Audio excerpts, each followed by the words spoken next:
কাটাকাটি করছিল, হাত পাত কেটেছিল, এমনকি হসপিটালে ভর্তি হয়েছিল। তোমরা ওর মায়ের কমিউনিটি দেখেছিলে কিছুক্ষণের জন্য, 3-4 ঘন্টার জন্য। যাই হোক, এরকমভাবে কষ্ট পাচ্ছিল, বাবা ফিরে আসতে চাইছিল, বলছিল সব ঠিক করে নিতে চাই, যা হয়েছে ভুল হয়েছে, অনেকবার ক্ষমা চাইছিল। বাট ওকে বিশ্বাস করে উঠতে পারছিলাম না আমি, কারণ এত কিছু ঘটে গেছে যেগুলো সোশ্যাল মিডিয়ার মধ্যে, যেগুলো আমার বিশ্বাস করার মতো নয়, তোমরা ভালো করে জানো। যেগুলো আমি ডিজার্ভ করিনি বা আশা করিনি ওর কাছ থেকে, সেগুলি আমার মধ্যে হয়েছে বা আমার সাথে হয়েছে, ঘটেছে। তো এখনও বারবার ক্ষমা চাইছে, যেহেতু তোমরাও চাইছো যে ও ফিরে আসুক, আবার ওকে চান্স দেওয়া উচিত, ওকে ও ভালো হোক। এটা আমিও চাই যে ভালো হোক, কারণ কেউই চায় না অশান্তির মধ্যে থাকতে বা ঝামেলা বাড়াতে। আমি তো চাই না যে অশান্তি ঝামেলা বাড়ুক, এই জন্য ও কষ্ট পাচ্ছে। ও বারবার কালকে মা বাবার সাথে কথা বলেছে আমি ভালো মেয়ের মতো হয়ে যাবো, 4-5টা বইয়ের মতো থাকবো, সংসার করবো। সেহেতু আমিও চাই সংসার করুক, ভালো মেয়ে হয়ে যাক, ভালো বাড়ির যোগ্য বউ হয়ে উঠুক, একটা বাড়ি যেভাবে বউ হয়ে সাংসারিক বউ হয় ওইভাবে বউ হয়ে উঠুক। ও বলেছে, কথা দিয়েছে, সেভাবে রাখবো। আর ও নিজে বলেছে যে, আমি বলেছিলাম যে তুমি যদি এইভাবে হয়, তোমার বাবা মাকে বানিয়ে আসতে হবে, নয় তোমার বাবা মাকে ছেড়ে আসতে হবে। কিছু করার নিলে তোমার মা বাবা সংসার করতে দেবে না। মা তো সোশ্যাল মিডিয়া ছাড়া কিছু বোঝে না। এখন চলে এসছে, কাল না ভিডিও আপলোড হয়ে গেছে অলরেডি ওর মায়ের অ্যাকাউন্টে। যাই হোক, বাই দেবে। তো ও ছেড়েই চলে এসছে, বলেছে আমি সম্পর্ক রাখবো না, সব কিছু ঠিকই রাখবো, আমরা 4 ফ্যামিলি, মানে 4জন মিলে সংসারটা সুখে শান্তিতে করবো। সেই কারণেও কালনা স্টেশনে এসছে, আমাকে আনতে যেতে বললো, আমি যাচ্ছি আনতে, আমার কর্তব্য, আমি অল টাইম করবো বলেছিলাম। তো আমি চাই মেয়েটা ভালো হয়ে যাক, ও সুখী হোক, আমি চাই ওকে নিয়ে ভালো থাকতে।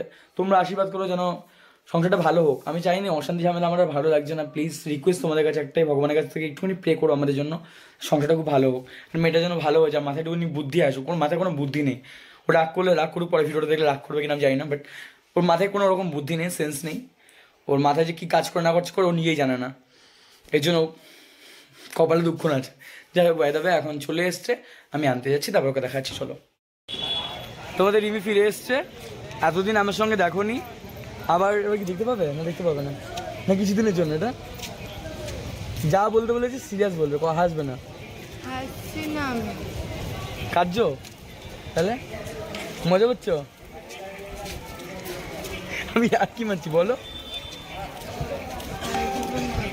শোনা যাচ্ছে না, কেউ শুনতে পেয়েছে? সারা জীবন তো আগেও বলেছিলে, এবার থাকবে না চলে যাবে। তো রিমি চলে এসছে, ও থাকতে পারছে না, কষ্ট হচ্ছে, আর পারবে না থাকতে। 4 মাস থেকে ওখানে হয়ে গেছে, ঝুট ঝামেলা অশান্তি সব শেষ। আর প্লিজ এসব নিয়ে কেউ ভিডিও বানিও না, আমি চাই না কন্ট্রোভার্সি হোক। ভালো ভিডিও দেখার হলে আমাদের দেখবে, না দেখার হলে আনসাবস্ক্রাইব করে চলে যাও, নো প্রবলেম। দেখলে দেখো, একজন দেখলে ভালোবাসা দিলে একজনই যথেষ্ট। আর আই থিঙ্ক ওর মা ভিডিও আপলোড করেছে যে ওর বাড়ি থেকে বেরিয়ে এসছে, তাই জন্য দেখলাম ওই বাড়ি থেকে আমার কাছেই এসছে, নিয়ে এসছে ওর নিজের টাকা কেনা বলে। আগেবারও নিয়ে এসেছিল রিং লাইট, এবারও নিয়ে এসেছে, মানে এবার যদি কোনো যে দুটো দিয়ে একসাথে পাঠাবো, ওর মুখে লাইট মেরে। কি বলো? গরম লাগছে তোমার? সবসময় গরম লাগে না?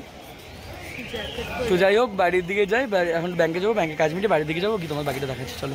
ফাইনালি বাড়ি চলে এসেছি, আর একা মা খাওয়া বেড়ে দিল, একা একা খেয়ে নিল। একবার জন্য বললো না, একবার জন্য বললো না যে একবার খাও, এতদিন পর দেখা হলো, 3-4 মাস পর।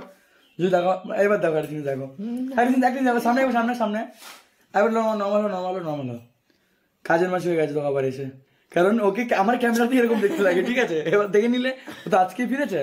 বাট বাড়িতে বউরা থাকলে, সামনে সামনে ভালো লাগে। বাড়িতে বউরা থাকলে ঠিক আছে, বাড়িতে বউরা থাকলে আর সে নর্মাল ড্রেসে থাকলে প্রতিটা বাড়ির বউকেই বা ছেলেকে এরকম, মানে কোম্পানি ভালো ভালো ব্র্যান্ড এফেক্টটা এরকম করে, এফেক্টটা এরকম দিয়েছে ভেদা মার। তুমি তো বলেছিলে কাজে লোক। তো গাইস, ভালো লাগলে লাইক কমেন্ট শেয়ার করো, চ্যানেল সাবস্ক্রাইব করো। আর আজকে যাচ্ছি জিদ্দার অ্যানিভার্সারি, তো ওখানে গিয়ে বাদ বাকি ভিডিও আসবে, তার জন্য ওয়েট করো।